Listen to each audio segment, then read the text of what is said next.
Bonjour, c'est Baptiste. Aujourd'hui, avec Antoine, on va vous expliquer pourquoi les États-Unis et la Russie entament un nouveau bras de fer. T'es prêt, Antoine? Ouais.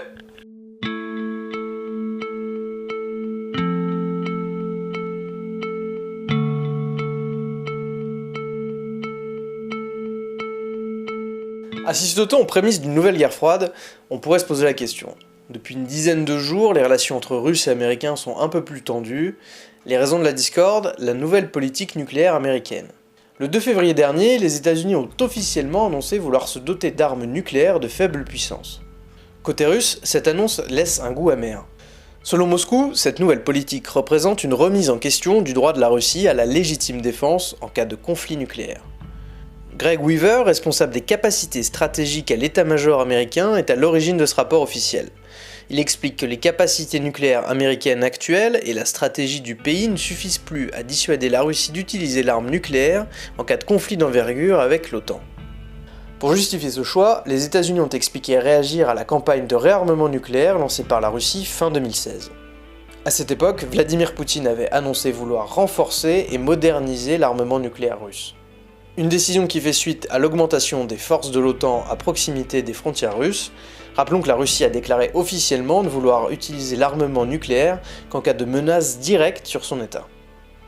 Pour beaucoup d'observateurs, cette nouvelle doctrine militaire pourrait très vite aller à l'encontre du traité de non-prolifération. Antoine, tu peux nous en dire un peu plus sur ce traité ? Pour comprendre comment un traité international de cette envergure a pu être mis en place, il faut remonter quelques décennies en arrière. 1939, les Américains lancent le projet Manhattan qui a pour but de développer, avant les Allemands, des bombes d'un nouveau type et extrêmement puissantes. Quelques années plus tard, les premières bombes atomiques ravageaient les villes d'Hiroshima et de Nagasaki, mettant fin dans le sang à la Seconde Guerre mondiale. De ces massacres, le monde retiendra la puissance destructrice terrifiante des bombes atomiques. 1956, l'ONU commence à s'inquiéter de voir proliférer de telles armes et crée alors l'Agence internationale de l'énergie atomique. Le but de cette agence ? Inciter les États à utiliser le nucléaire à des fins civiles et non militaires. L'inquiétude internationale atteindra son paroxysme en octobre 1962, lors de la crise des missiles de Cuba.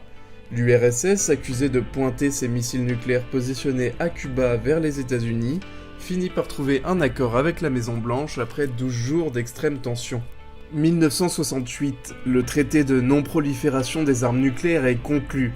Tous les États, à part l'Inde, le Pakistan et Israël, finiront par le signer.